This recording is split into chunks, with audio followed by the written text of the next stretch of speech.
Puji nama Tuhan, sepanjang perjalanan seminggu ini Tuhan sudah melawat kehidupan kita sampai saat hari ini. Kita bersyukur kalau kita boleh ada di tempat ini bersama-sama untuk beribadah. Di luar sana sudah banyak yang tidak bisa beribadah, tapi kita percaya bahwa penyertaan Tuhan itu akan selalu nyata di setiap kehidupan kita. Mari persiapkan untuk kita menerima setiap berkat Tuhan yang akan kita terima saat pagi hari ini. Kita bawa penyembahan kita bawa semua yang apa yang kita punya di hadapan Tuhan. Haleluya.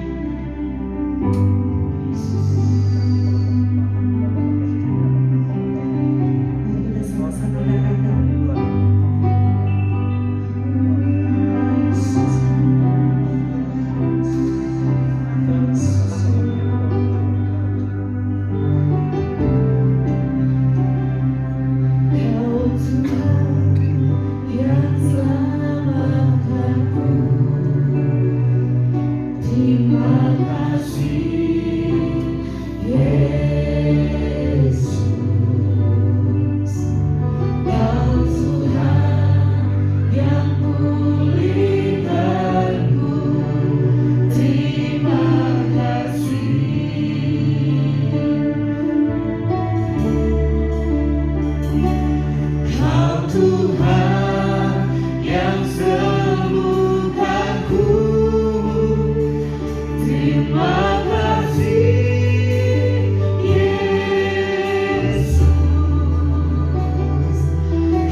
Tuhan, kita akan masuk gerbangnya dengan hati bersyukur.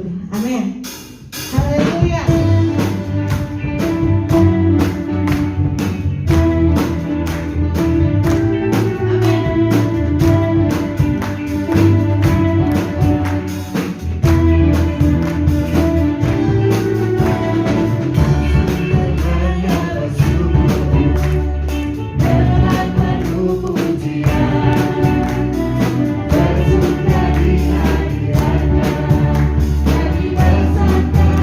Aku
pagi Bapak Ibu Saudara sekalian.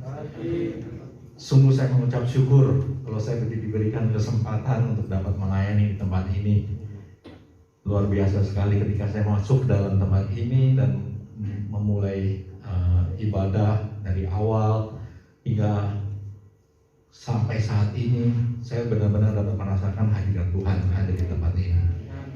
Semua itu oleh karena apa? Karena kita semua umatnya ada kerinduan untuk dapat menghadap hadirat Tuhan dan Dia berkenan kepada kita.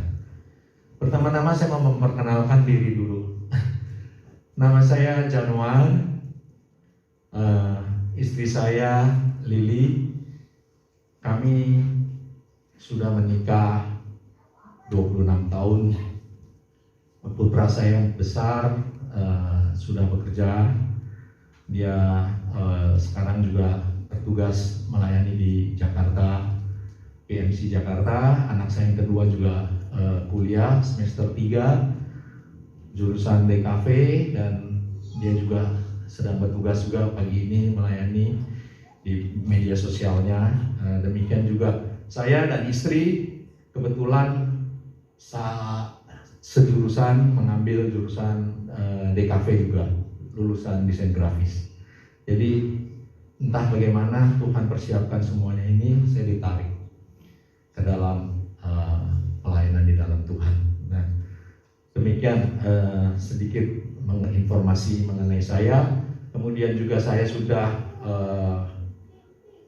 dalam pelayanan saya dulu di gereja saya yang lama, saya sudah 16 tahun sebagai diaken, kemudian 16 tahun juga saya sebagai guru sekolah minggu dasarnya di kelas remaja ke dewasa, peralihan jadi SMA sama kuliah itu tanggung jawab saya. Nah, kemudian saya ditarik oleh Tuhan untuk benar-benar mulai pelayanan, dan saat ini saya sedang menempuh Magister Teologi, sudah semester 2. Ya, doakan semuanya supaya berjalan dengan baik. Mungkin kelulusan sesuai dengan rencana Tuhan tahun depan saya bisa selesaikan. Nah, kemudian kita akan memasuki firman Tuhan pada pagi hari ini.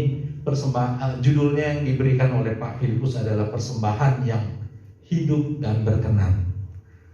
Pada saat sebelumnya saya mengetahui bahwa temanya adalah tubuhku adalah bait Roh Kudus. Jadi saya sudah mempersiapkan juga mengenai apa itu bait Allah, apa itu bait Roh Kudus.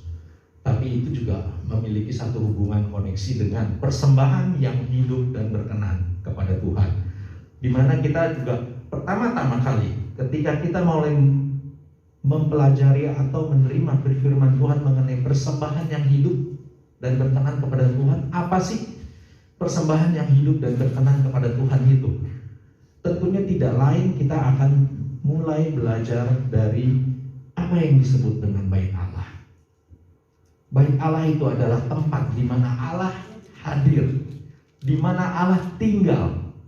Itu adalah satu bangunan yang dibuat oleh manusia. Untuk apa? Untuk Allah tinggal. Kita tahu bahwa bait Allah itu adalah lambang kehadiran Allah di mana di tengah-tengah umatnya. Kemudian apa? Bait Allah itu suka disebut adalah bait suci. Kok bisa disebut bait suci? Ya, karena ada yang suci di dalamnya. Jadi itu sudah merupakan satu pengertian apa itu bait Allah, yaitu ada sesuatu yang suci di dalamnya. Bait Allah itu apa? Manusia yang membuatnya. Untuk apa? Untuk Allah hadir. Nah, itu adalah pengertian bait Allah di awal dari zaman Perjanjian Lama. Nanti akan kita telusuri terus sampai ke zaman Perjanjian Baru hingga saat ini. Kemudian kita memasuki slide yang kedua. Nah, ini bait Allah itu terdiri atas 3 bagian. Yang pertama adalah pelataran. Pelataran itu merupakan halaman dari bait Allah. Pelataran ini bisa dimasuki oleh semua orang, umat Tuhan. Di dalam pelataran itu terdapat apa? Terdapat mezbah korban bakaran dan bejana pembasuhan. Ketika seseorang mau masuk ke dalam bait Allah, dia harus membawa persembahan, korban. Korban itu akan dibawa kepada imam. Tugasnya imam adalah membersihkan dengan korban itu dengan pembasuhan, kemudian mulai dipersembahkan di mezbah korban bakaran. Setelah itu imam juga membersihkan dirinya melalui pembasuhan untuk melakukan tugas-tugas selanjutnya.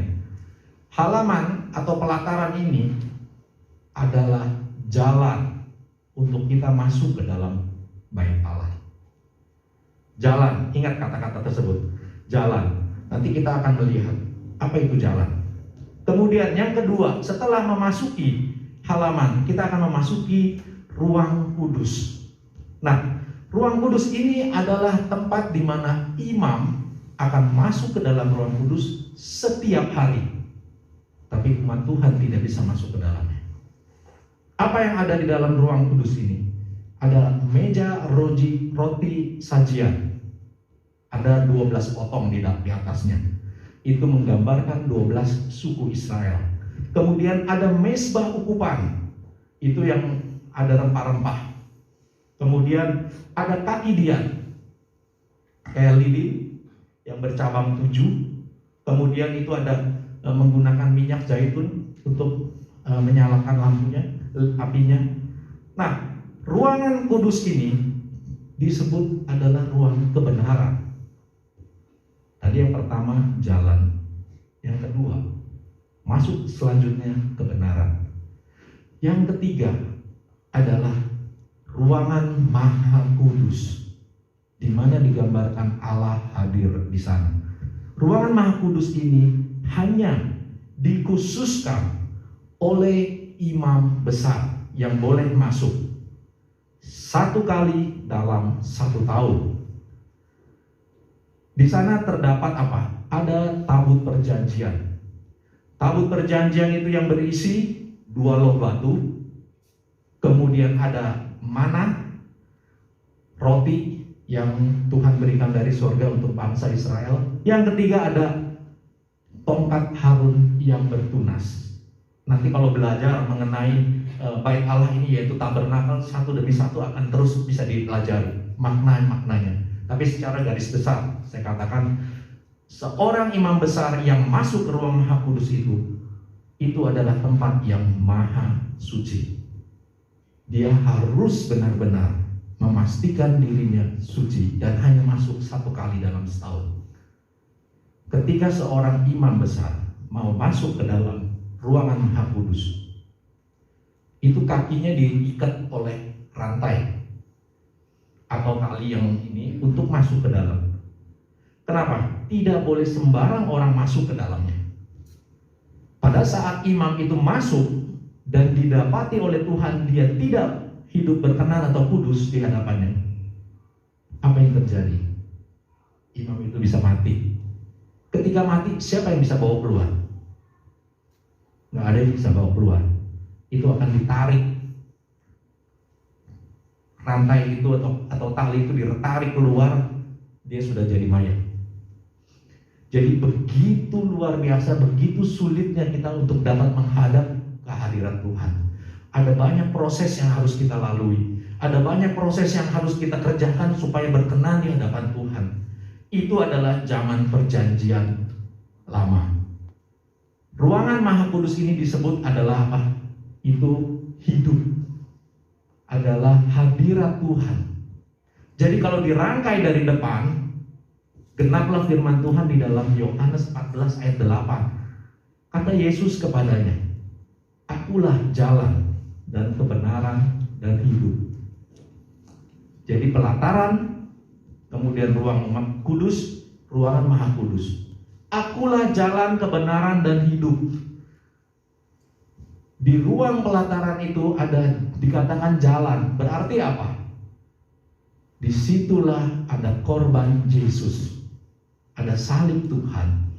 Ketika Tuhan disalibkan, itu adalah satu jalan untuk menuju bertemu dengan Bapa di sorga. Jadi itulah jalan. Maka Tuhan bilang, "Akulah jalan, kebenaran dan hidup. Tidak ada seorang pun yang datang kepada Bapa kalau tidak melalui Aku." Jadi itu adalah 3 bagian dari bait Allah. Nah, kita akan melihat slide yang berikutnya bahwa pertama adalah disebut kemah suci Musa. Hal ini adalah bait Allah dalam artinya di mana hadirat Tuhan ada. Kapan itu terjadi? Hal itu terjadi ketika bangsa Israel keluar dari Mesir. Kemah suci Musa itu dibangun di tengah-tengah perkemahan umatnya. Dan ini dibongkar pasang selama 40 tahun. Ketika dia berhenti di satu tempat, dibangun kemah. Selesai, dibongkar, jalan lagi, berapa jauh lagi, dia akan bangun lagi. Itulah yang disebut kemah suci Musa. Nah, selanjutnya adalah bait Allah Salomo. Bait Allah Salomo ini adalah merupakan bait Allah yang pertama kali dibangun. Bait Allah itu sudah setelah ratusan tahun bangsa Israel masuk Kanaan, mulailah dibangun. Kita tahu saat itu Raja Daud ingin membangun bait Allah, tapi Tuhan berkata, karena tanganmu berdarah, berlumuran darah, yang membangun bait Allah adalah Salomo. Jadi bait Allah yang pertama ini adalah bait Salomo, ini dibangun oleh Salomo. Letaknya di mana? Letaknya adalah di Bukit Moria. Kita kenal tempat Bukit Moria itu adalah tempat Abraham mempersembahkan Ishak. Dan Bukit Moria itu adalah juga tempat Daud ketika membangun mezbah. Setelah Allah itu menulahi Daud karena kesalahan Daud menghitung laskar Israel. Jadi di tempat itulah Salomo membangun bait Allah. Kemudian bait Allah ini dihancurkan pada zaman Nebukadnezar. Saat itu Israel mengalami pembuangan selama 70 tahun ke Babel. Bait Allah itu hancur dan tabut Allah saat itu hilang dan hancur, sudah tidak ada lagi. Jadi itu adalah sejarahnya bait Allah yang pertama, yaitu bait Allah Salomo. Kemudian setelah bangsa Israel keluar dari masuk dalam pembuangan di Babel, bait Allah yang ketiga adalah bait Allah Yehezkiel. Oh, ada bentuknya? Tidak. Bait Allah Yehezkiel ini unik. Kenapa? Bait Allah ini yang tidak ada wujud, ada bentuknya. Bait Allah yang merupakan apa? Penglihatan Yehezkiel yang diberikan oleh Allah. Loh, kok aneh? Ya, karena saat itu bangsa Israel sedang dalam pembuangan, dia tidak ada bisa melakukan ibadah di bait Allah. Dan Yehezkiel mendapatkan penglihatan, Allah memberikan, nih loh, bait Allah yang akan dibangun itu adalah seperti ini. Ukurannya, step-stepnya, langkahnya, semua detail, bahannya, Tuhan katakan semua itu kepada Yehezkiel.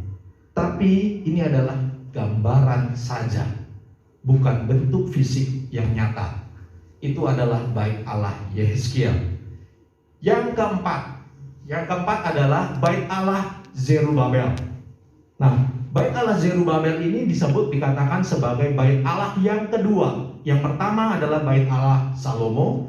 Yang kedua dalam bentuk fisik ini adalah bait Allah yang dibangun oleh Zerubabel. Nah, pembangunan ini didukung oleh Raja Kores, Raja Dairus, Artasasta, dan juga raja-raja Persia. Dan pembangunannya itu ternyata terhenti. Kenapa? Karena musuh-musuh orang Yahudi begitu banyak. Setelah dia terhenti pada zaman Nabi Hagai dan Nabi Zakaria, bait Allah ini selesai terbangun. Lokasinya adalah sama persis dengan bait Allah Salomo, yaitu di Bukit Moria ketika dihancurkan.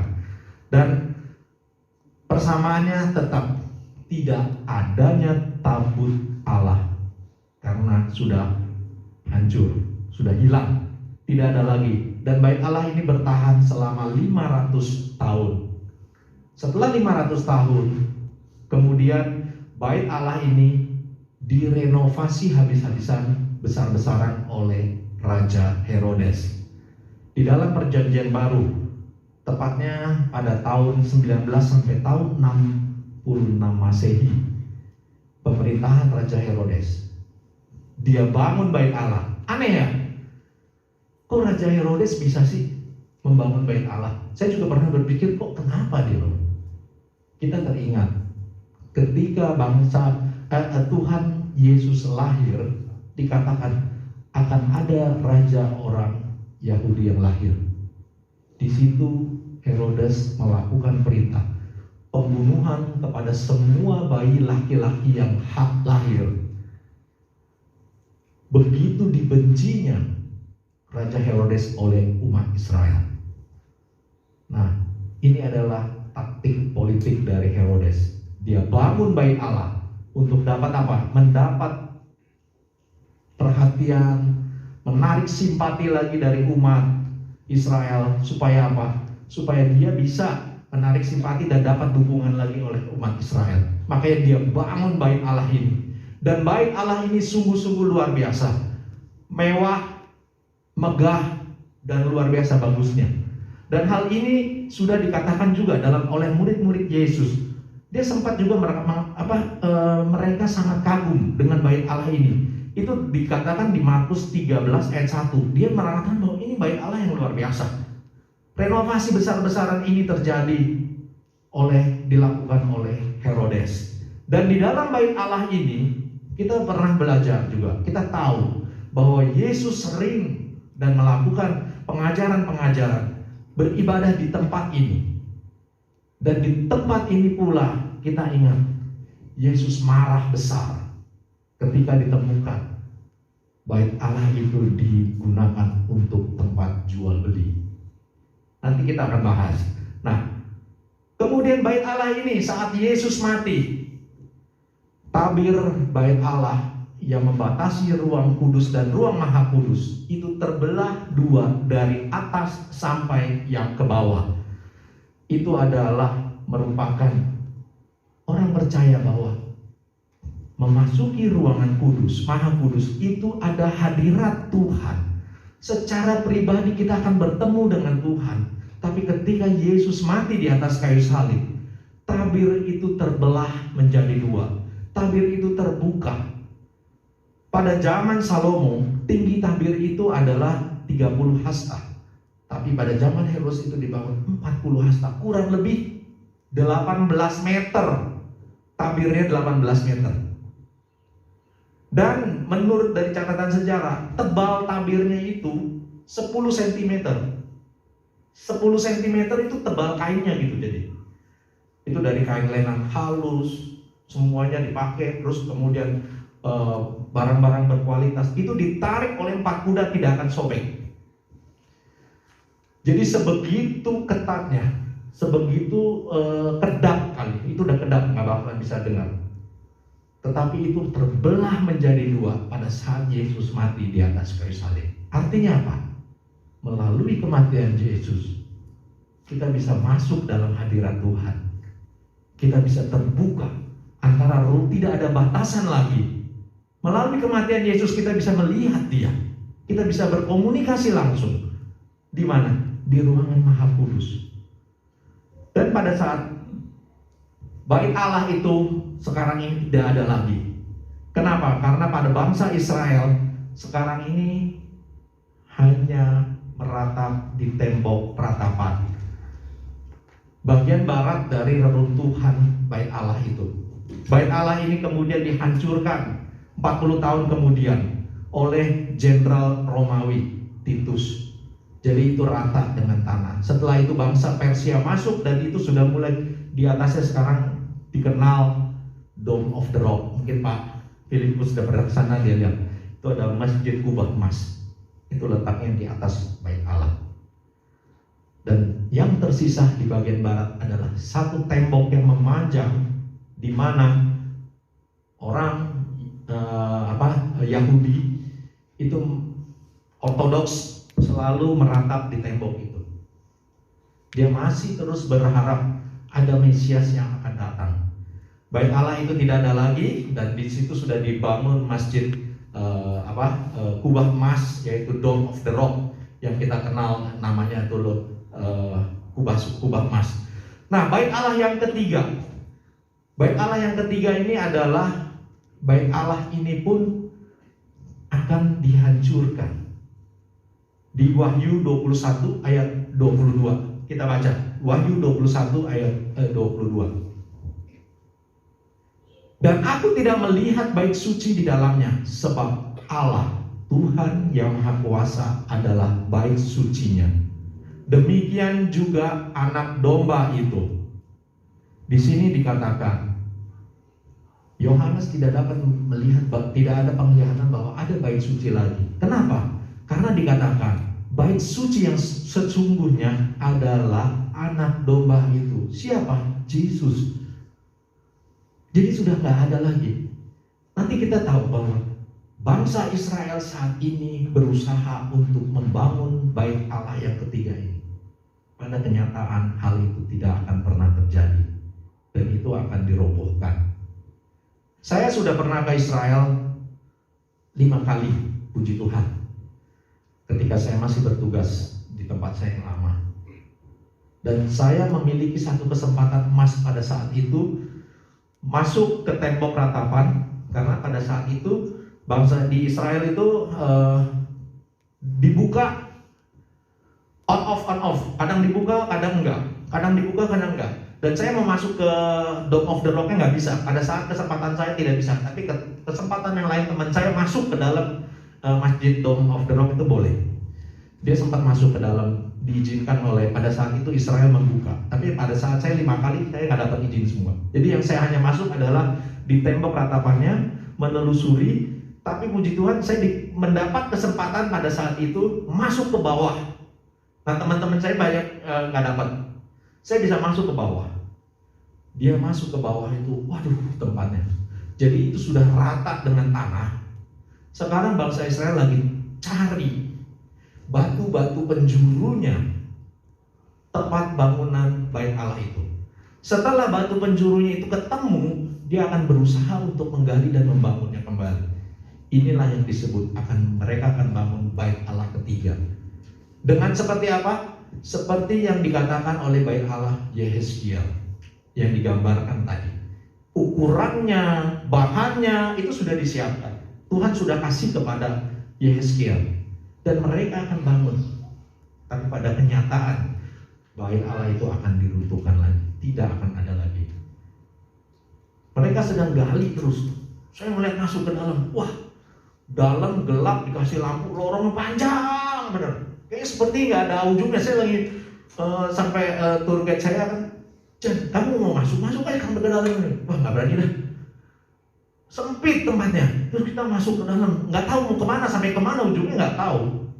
Saya cuma hanya masuk jalan beberapa puluh meter, udah nggak balik lagi lah, nggak ada apa-apa kok gitu. Mau ngeliat apa gitu, terus dikacain semua kan.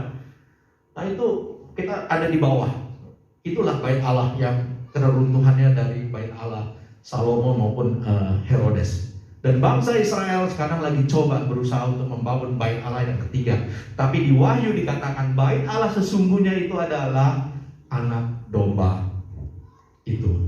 Jadi akan terjadi kesia-siaan. Di dalam Yohanes 2 ayat 21 yang dimaksud dengan bait Allah adalah tubuhnya sendiri. Tuhan sudah katakan bahwa bait Allah itu adalah sesungguhnya tubuhnya sendiri. Kita teringat ketika Tuhan katakan, rombak bait Allah ini dalam 3 hari aku akan membangunnya kembali.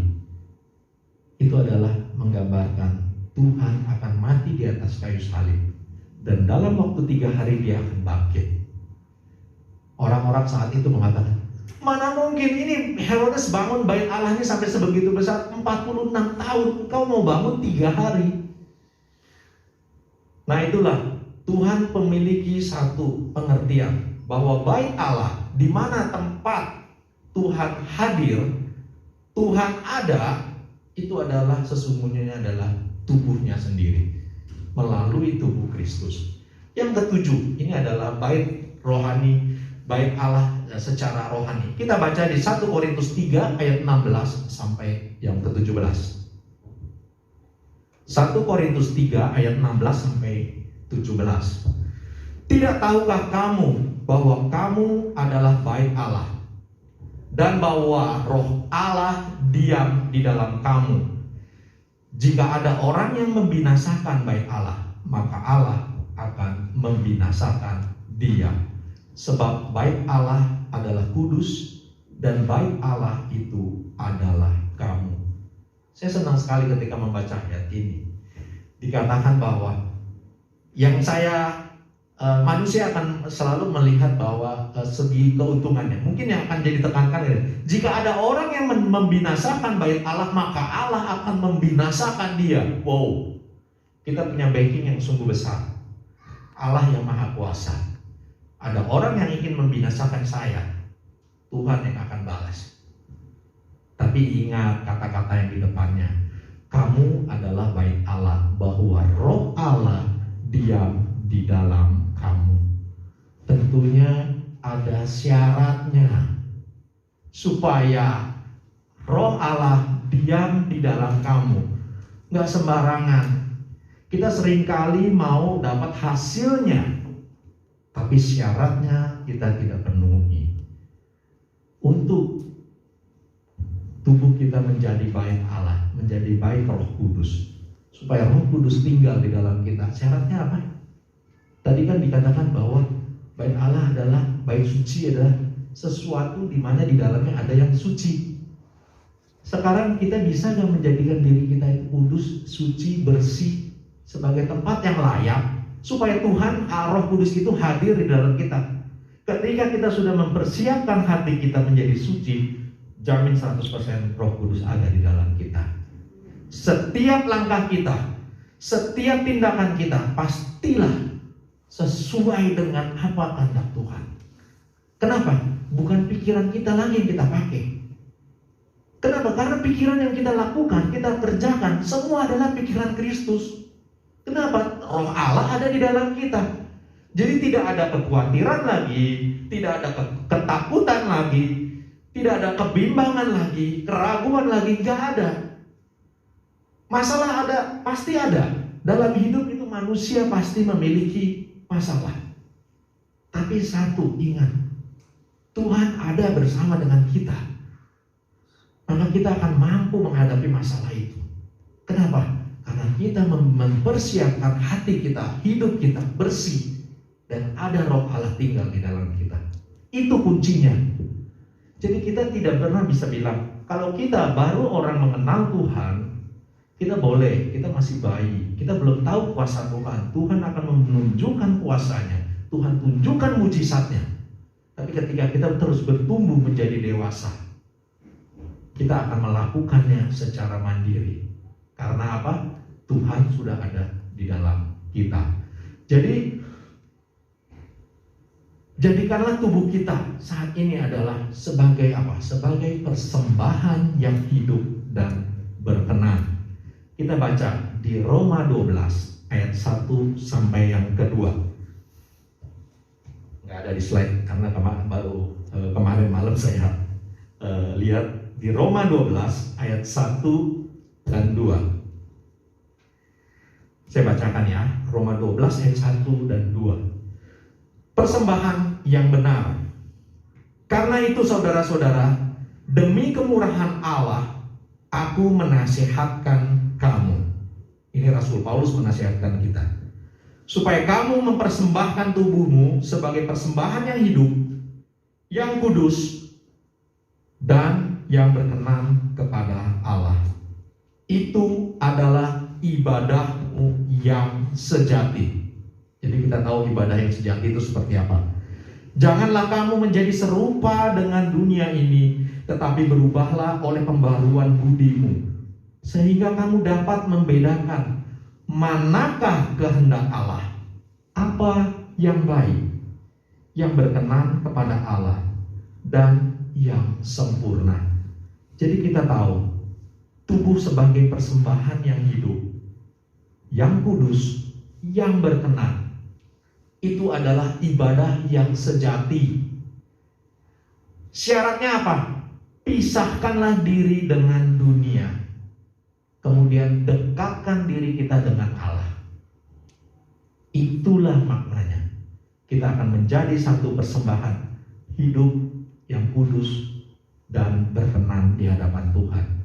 Pisahkan hidup kita dari dunia, dekatkan dengan diri kepada Allah. Ada satu ayat kata-kata yang cukup menarik di tempat ini, di ayat yang kedua. Janganlah kamu menjadi serupa dengan dunia ini. Kita tidak boleh sebagai anak Tuhan menjadi serupa dengan orang-orang dunia.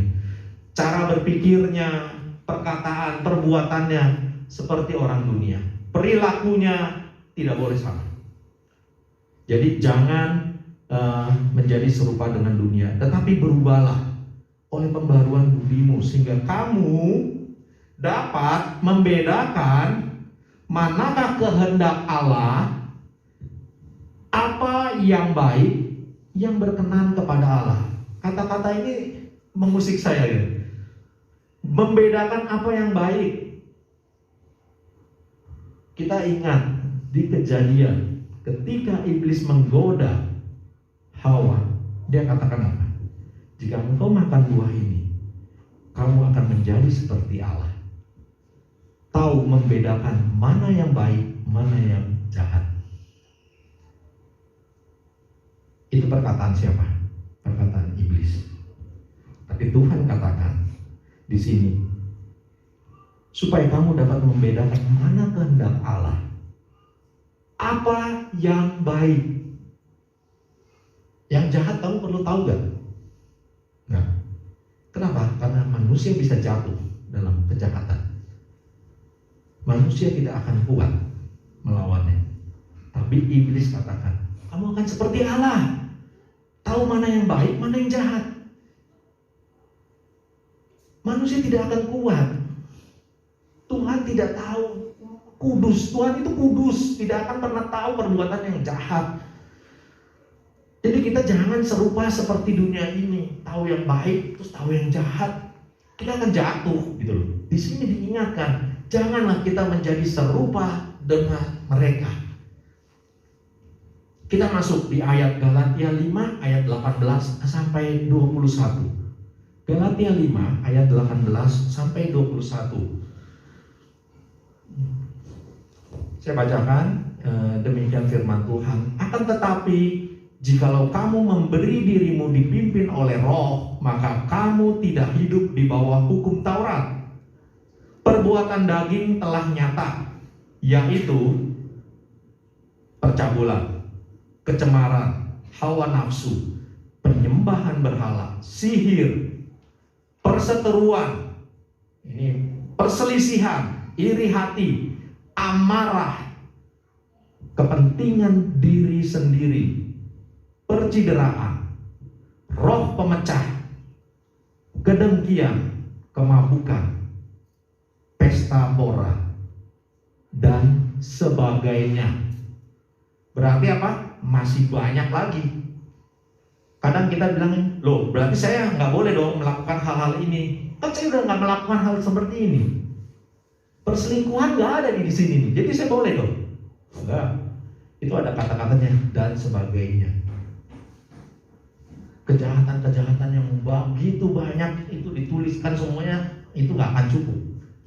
Tapi dan sebagainya masih banyak lagi. Kemudian terhadap semuanya itu, kuperingatkan kamu seperti yang telah kubuat dahulu, bahwa barang siapa melakukan hal-hal yang demikian, ia tidak akan mendapat bagian dalam kerajaan Allah. Berarti apa? Kita sudah terima Yesus, kita bertobat, kita adalah milik Kristus. Maka tidak lagi kita hidup dengan cara dunia. Kenapa? Karena kita sudah dibersihkan oleh Tuhan. Jangan lagi kita membuat Tuhan marah lagi.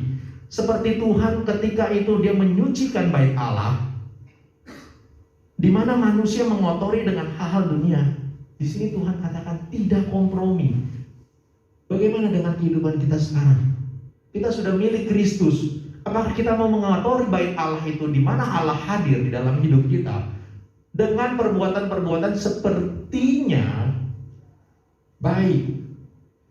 Kalau kita membaca deh di Matius ayat 21, itu ketika Tuhan membersihkan, menyucikan bait Allah, itu sungguh luar biasa. Tuhan buat cambuk, dia hajar itu orang-orang yang berdagang di sana. Itu saya langsung berpikiran, gila, hebat banget ini Tuhan, ini sungguh luar biasa. Tuhan begitu, apa ya, laki-laki banget gitu. Karena dia marah, ini tempat rumah bapakku gitu. Kok lu pakai buat jualan? Jualan itu dengan motif loh. Kan ini tempat bait Allah. Banyak orang dari segala penjuru daerah datang untuk membawa persembahan. Kan uangnya macam-macam. Jadi saya buka valuta asing di sana, dia tukar uang. Penukar uang itu ujung-ujungnya apa? Dapat untung. Kemudian dia jualan merpati, dia jualan hewan. Untuk apa? Untuk dibawa ke persembahan kan, ke bait Allah kan. Jadi saya harus jualan di sini. Tuhan marah. Ini bukan tempat jualan. Kamu tidak boleh menggunakannya dengan dalih apapun. Dengan bilang, oh ya ini di gereja ini kita, ini kan sesama ini. Jangan lakukan bisnis di dalam gereja. Gereja adalah tempat di mana kita bisa bertemu dengan Tuhan, bersekutu satu sama lain anak-anak Tuhan, saling berbagi, saling kita bisa menguatkan. Tuhan marah besar pada saat itu. Dia cambuk, dia tunggang balikan itu meja. Dia usir semua binatang-binatang semua keluar. Dan jangan sampai kita didapati hati kita menjadi tempat jualan lagi. Kita mengotori hidup kita setelah Tuhan sudah membayar dengan harga yang mahal. Untuk dia hadir di dalam diri kita, kita kotori lagi. Itu tidak akan menjadi persembahan yang hidup dan berkenan kepada Tuhan. Di situ dikatakan bahwa di Matius itu, rumahku adalah akan disebut rumah doa. Jadi kita bilang, Tuhan mau ketika kita sudah ditebus, kita akan menjadi rumah doa, di mana Yesus lahir ada di dalam kita. Untuk apa? Untuk memimpin hidup kita. Kenapa? Karena Tuhan tahu manusia selama hidup itu pasti memiliki masalah, tapi Dia mau tinggal di dalam kita. Untuk apa? Untuk menuntun kita menghadapi masalah tersebut. Itulah peran Roh Kudus di dalam kita. Ayat yang terakhir kita baca di Galatia 5 ayat 22 sampai 24. Ini ayat yang sudah terkenal nih. Galatia 5 ayat 22 sampai 24. Tetapi buah roh ialah kasih, sukacita, damai sejahtera, kesabaran, kemurahan, kebaikan, kesetiaan, kelemah lembutan, penguasaan diri. Tidak ada hukum yang menentang hal-hal itu. Barang siapa menjadi milik Kristus Yesus, ia telah menyalibkan daging dengan segala hawa nafsu dan keinginannya. Di sini dikatakan buah roh ialah kasih, damai, sukacita, damai sejahtera, kesabaran. Ada 9. Setelah itu apa? Titik. Tidak ada dan sebagainya. Artinya apa? 9 itu sudah cukup. Dikatakan yang terakhir itu adalah penguasaan diri. Itu terakhir dikatakan. Berat. Itu paling berat. Jadi sebuah roh itu, ini pengertiannya jangan bilang, ya kita harus berbuah dong. Buah-buah roh, bukan. Jangan sebut lagi itu buah-buah roh, tapi buah roh. Buah roh itu cuma satu. Saya gambarkan bahwa buah roh itu adalah satu buah dengan 9 rasa. Wah, kalau kita lihat kan ada permen yang rasanya rame rasanya kan. Nah, itulah. Jadi satu buah dengan 9 rasa. Ketika kita hidup berkenan di hadapan Tuhan, maka buah roh itu akan ada di dalam diri kita. Semuanya akan ada. Satu buah dengan 9 rasa. Ciri-cirinya kita akan pasti menghasilkan buah roh itu. Kita adalah milik Kristus. Setelah itu apa? Ya sudah pasti Roh Kudus ada di dalam kita. Kita akan menjadi bait Allah yang sesungguhnya. Setelah Yesus mati di atas kayu salib, diingatkan lagi melalui perjamuan kudus ini. Kita diingatkan kembali. Kita dibayar dengan harga yang mahal oleh darahnya dicurahkan di atas kayu salib. Kita ditebus. Semuanya itu untuk apa? Karena Tuhan mau hadir di dalam kita. Tabir itu sudah terbelah. Tidak ada lagi batasan. Aku mau hadir di dalam hidup kamu. Bersihkan hati kita, hidup kita. Jangan ada lagi kedagingan atau hawa nafsu. Kita udah bersih, maka yang ada adalah buah roh itu. Satu buah dengan 9 rasa itu akan terjadi dalam hidup kita. Itu akan merubahkan semua. Sikap kita, perbuatan kita, tindakan, perkataan kita itu akan menggambarkan Kristus ada di dalam kita. Masalah yang kita hadapi, kita tidak akan khawatir lagi. Kita tidak akan mencapai titik keputusasaan. Enggak. Pada saatnya Tuhan akan katakan, stop. Diam. Ini giliran saya yang akan bekerja. Tapi ada saatnya Tuhan melangkah. Engkau harus melangkah. Dengan iman, melangkah, itu akan terjadi. Tuhan jawab semuanya. Tapi ada kalanya ketika Tuhan bilangan bagianmu sudah selesai, bagian saya. Ini adalah yang supranatural yang tidak bisa dibuat oleh manusia. Jadi ketika kita menghadapi persoalan hidup, kita lagi sakit, Tuhan, ini kok gak ada obatnya? Kan Tuhan ketika kisah-kisah di Alkitab ada, Tuhan Yesus, kenapa orang ini dari lahir buta? Kenapa orang ini sakit dari lahir? Tuhan katakan apa? Sebegitu lamanya, karena apa? Kemuliaan Tuhan akan dinyatakan. Kita tunggu waktunya. Waktunya kita itu bukan waktunya Tuhan, tapi waktunya Tuhan pasti tepat buat kita. Itu yang paling penting. Kalau kita mau cepat-cepat urusan kita selesai, iman kita tidak bertumbuh, tidak ada prosesnya, kita langsung bebas dari persoalan kita. Yang ada seringkali kita lupa akan pertolongan Tuhan. Akhirnya kita justru jatuh lagi ke dalam jurang dosa yang lebih dalam. Tapi ketika ada prosesnya, kita akan terus berharap kepada Tuhan. Itulah kita menjadi dewasa di dalam Tuhan. Disitulah kita dapat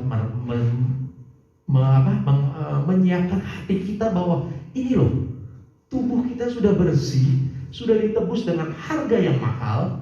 Kita ada Roh Kudus di dalam kita. Itulah hidup yang berkenan kepada Tuhan. Itulah hidup persembahan yang Tuhan kehendaki. Yaitu apa? Tubuh kita adalah bait Roh Kudus, di mana Roh Kudus tinggal di dalam kita. Amin. Tuhan Yesus memberkati. Kita bangkit berdiri, kita mau berdoa. Setelah itu Pak Filipus akan memimpin acara. Terima kasih Pak Januar akan firman-Nya. Kita akan terjemah suci. Saya undang para petugas terjemah suci untuk masuk ke depan.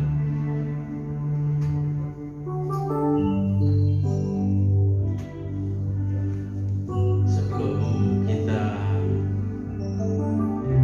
seindah dengan Tuhan, saya persilakan saudara-saudara sekalian untuk berdoa. Dan selama seminggu ini apa yang sudah kita lakukan, kita akan berdoa untuk mengucap syukur apa yang sudah Tuhan berikan di dalam kehidupan kita.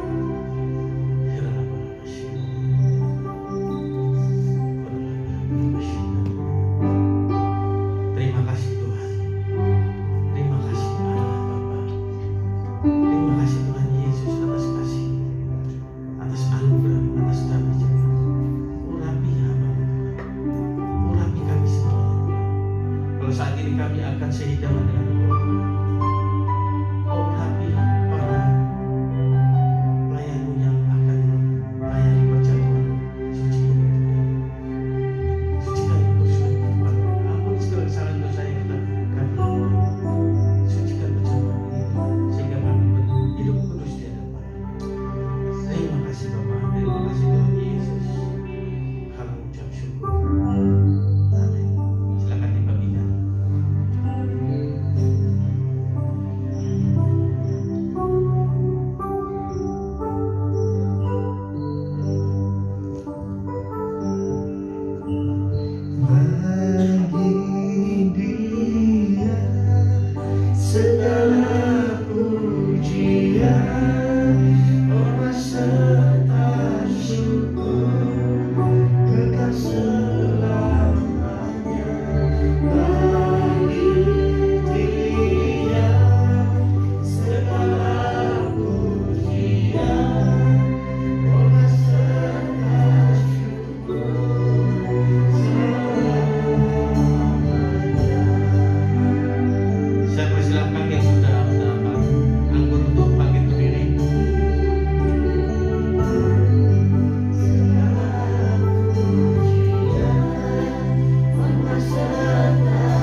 Ada yang belum dapat?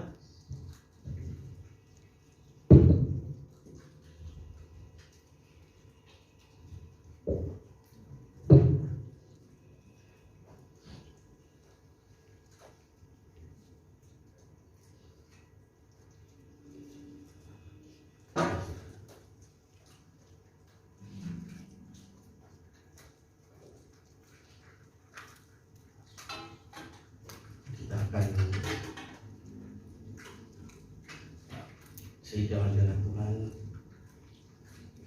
Mari kita angkat roh kita. Sebab apa yang telah kuteruskan kepadamu telah aku terima dari Tuhan kita Yesus Kristus. Pada malam waktu ia diserahkan mengambil roti, mari kita angkat roti di tangan kita tinggi-tinggi. Dan sesudah itu ia mengucap syukur atasnya, ia memecah-mecahkannya dan berkata, inilah tubuhku yang diserahkan bagi kamu. Perbuatlah ini menjadi peringatan aku. Bukankah roti yang sudah kita pecah-pecahkan adalah persekutuan dengan tubuh Kristus? Mari kita makan bersama-sama dalam nama Tuhan Yesus.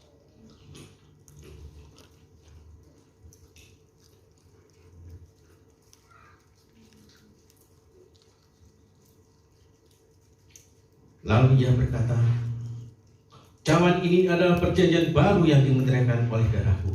Perbuatlah ini setiap kali kamu meminumnya menjadi peringatan akan aku. Bukankah cawan di tangan kita merupakan persekutuan dengan darah Kristus? Amin. Mari kita minum.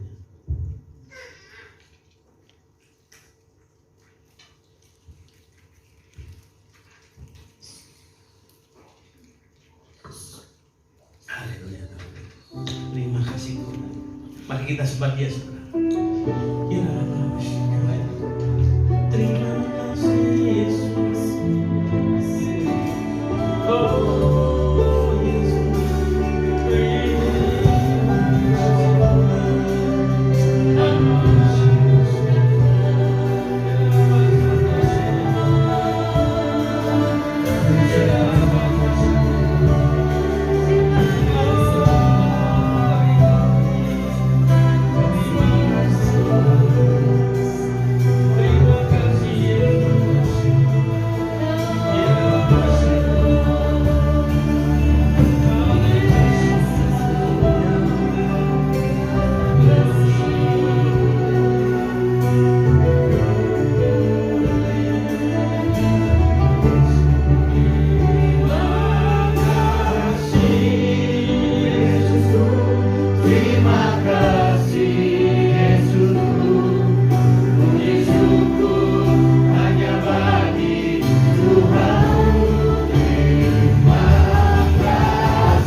Terima kasih Bapa, kami serahkan acara selanjutnya dalam tangan-Mu. Hanya di dalam nama Tuhan Yesus kami ucap syukur. Amin.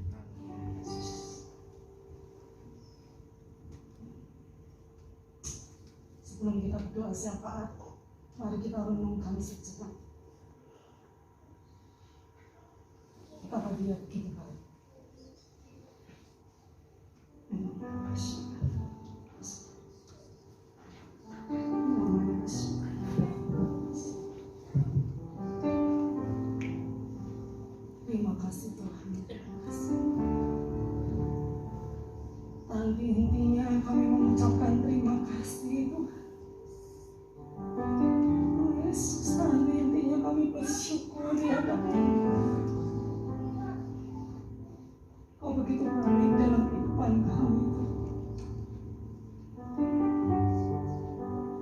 yang sudah menebus dosa kami. Bahkan Kau yang memelihara kehidupan kami. Tetapi Kau yang memberkati kami, Tuhan. Terima kasih, Tuhan. Kalau saat ini kami boleh ada di tempat ini, itu semua karena anugerah Tuhan. Kalau sampai saat ini kami masih memiliki kesehatan yang baik, Tuhan, itu semua karena kasih Tuhan di dalam kehidupan kami, ya Bapa. Terima kasih buat firman-Mu, Tuhan, yang mengingatkan kami kembali, Tuhan, bahwa tubuh kami adalah bait suci, Tuhan. Mengajar kami untuk menjaga hidup kami, ya Bapa, agar kami dapat hidup kudus dan berkenan di hadapan-Mu, ya Tuhan. Terima kasih, Tuhan, terima kasih. Tanpa Engkau kami tidak dapat berbuat apa-apa, ya Bapa. Tanpa Engkau kami akan jatuh dan jatuh kembali, Tuhan. Terima kasih, Tuhan, terima kasih. Buat karya penebusan-Mu yang ajaib di dalam kehidupan kami. Terima kasih. Terima kasih buat Pak Januar yang sudah Kau utus, Tuhan, untuk menyampaikan firman-Mu, Tuhan. Kau memberkati Pak Januar, Bu Lili, dan anak-anaknya, Tuhan. Bahkan keluarga besarnya, ya Bapa. Kau Tuhan yang akan memakai Pak Januar bukan hanya di PMC, Tuhan, tapi berdampak di lingkungan di sekitarnya, ya Bapa. Bahkan kami percaya, Tuhan, PMC akan terus berkembang, ya Bapa. Oh Tuhan, akan menjadi saluran berkat-Mu, Tuhan, bagi orang-orang yang memerlukan, ya Bapa. Terima kasih, Tuhan, terima kasih. Kau juga menyertai, Tuhan, setiap perjalanan Pak Januar yang akan kembali ke Jakarta, Tuhan. Oh, Yesus, kami berdoa, Tuhan, penyertaan-Mu sempurna atas Pak Januar dan Bu Lili. Kendaraan yang ditumpangi juga, Tuhan, Kau berikan kelancaran, Tuhan, selamat sampai di rumah di Jakarta, ya Bapa. Segala usaha, bisnis, Tuhan, pekerjaannya Kau berkati, Tuhan. Anak-anaknya, Tuhan, yang sudah bekerja maupun yang masih sekolah, Tuhan, Kau berkati, ya Bapa. Terima kasih, Tuhan, terima kasih. Saat ini kami mau mengangkat tangan kami untuk memberkati bangsa dan negara kami. Oh Yesus, terima kasih, Tuhan. Kami percaya mata-Mu tertuju atas bangsa kami, Tuhan. Terima kasih untuk Pak Presiden Jokowi dan Wakil Presiden, Tuhan. Terima kasih untuk semua jajaran kabinet yang bekerja, Tuhan. Yesus, Tuhan, minta instansi yang terkait, Polri, Tuhan, TNI, Tuhan, kami menyerahkan ke dalam tangan-Mu, ya Bapa. Oh, pejabat-pejabat yang punya kedudukan yang penting, Tuhan, Kau yang menyertai, Tuhan, Kau yang memberikan roh yang takut akan Tuhan, sehingga semua kebijakan yang diambil boleh, Tuhan, untuk memuliakan nama-Mu, ya Bapa, di negara kami tercinta, ya Tuhan. Terima kasih, Tuhan. Kami juga memberkati tempat kami beribadah, Tuhan, Mujil, Tuhan. Terima kasih, Tuhan. Terima kasih, Tuhan. Kau memberkati manajemennya, semua karyawannya, Tuhan. Yesus, Tuhan, terima kasih, Tuhan. Juga daerah tempat kami beribadah, Tuhan, tempat tinggal jemaat-Mu, ya Bapa, Semarang dan sekitarnya, Tuhan, Bawang, Bandungan, Berkas, Karangjati, maupun Hapus, Tuhan, kami serahkan ke dalam tangan-Mu, Tuhan. Kami lepaskan shalom atas tempat ini. Kami lepaskan shalom atas tempat ini. Kami sejahtera, Tuhan, mengalir atas tempat ini.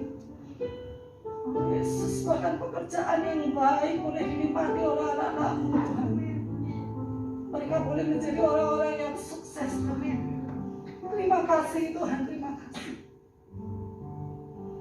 Kami berdoa juga untuk anak-anak-Mu, Tuhan, yang hari ini kurang enak badan, Tuhan. Kami percaya, Tuhan, Kau sudah sembuhkan, ya Bapa. Semua yang beban berat, Tuhan, Kau sudah memberikan kelegaan, Tuhan. Bahkan anak-anak-Mu yang membutuhkan pekerjaan, Tuhan, Kami percaya itu sudah Engkau sediakan ya Bapa. Terima kasih Tuhan. Saat ini juga kami bersatu hati Tuhan, berdoa untuk Bapak terkasih kami, Bapak Amamira dulu Tuhan. Papa dari Saudari Indah Timur Media ya Bapak, yang saat ini Tuhan sakit Tuhan. Kami minta belas kasihan Tuhan. Dan kami percaya, kami klaim kesembuhan itu di dalam nama Yesus. Oleh bilur-bilurmu Bapak Amamira sudah sembuh ya Bapak. Terima kasih Tuhan. Memberkati obat-obatan Tuhan. Dokter juga yang merawat Tuhan. Juga Pak Lius yang hari ini kurang enak badan Tuhan. Oh Yesus, Kau yang memberikan kekuatan ya Bapak. Kau yang memberikan kesembuhan Tuhan. Terima kasih Tuhan, terima kasih. Terima kasih Tuhan. Kami menyerahkan segala semua Tuhan, pelayan yang terlibat hari ini ya Tuhan.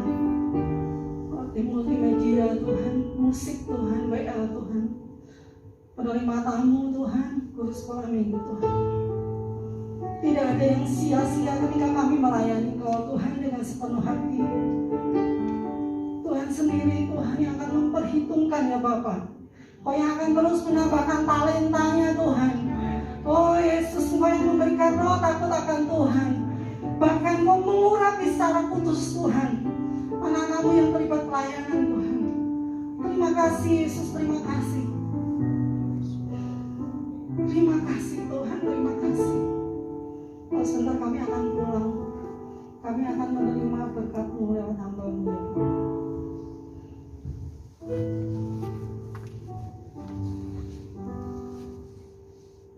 Saudara-saudara, angkatlah kedua tanganmu dan terimalah berkat dari Tuhan kita Kristus. Tuhan memberkati dan melindungi engkau. Tuhan mengarahkan wajahnya kepadamu, dan biarlah berkat kasih anugerah damai sejahtera sukacita dari Tuhan kita Yesus Kristus dari sekarang sampai selama-lamanya. Dan semua yang percaya sama-sama katakan amin.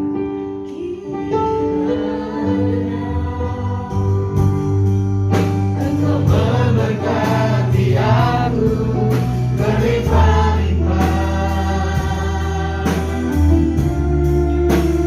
dan memperluas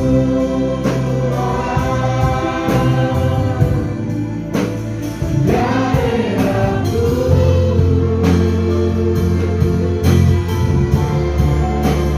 Dan kiranya Tuhanku menyertai aku dan melindungi aku daripada malapetaka, sehingga kesakitan tidak menimpa aku, sehingga kesakitan tidak menimpa aku, sehingga kesakitan tidak menimpa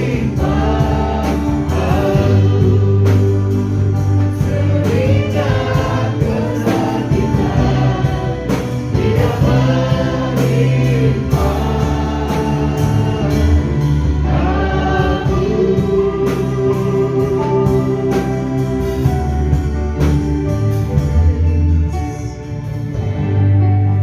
Silakan duduk kembali.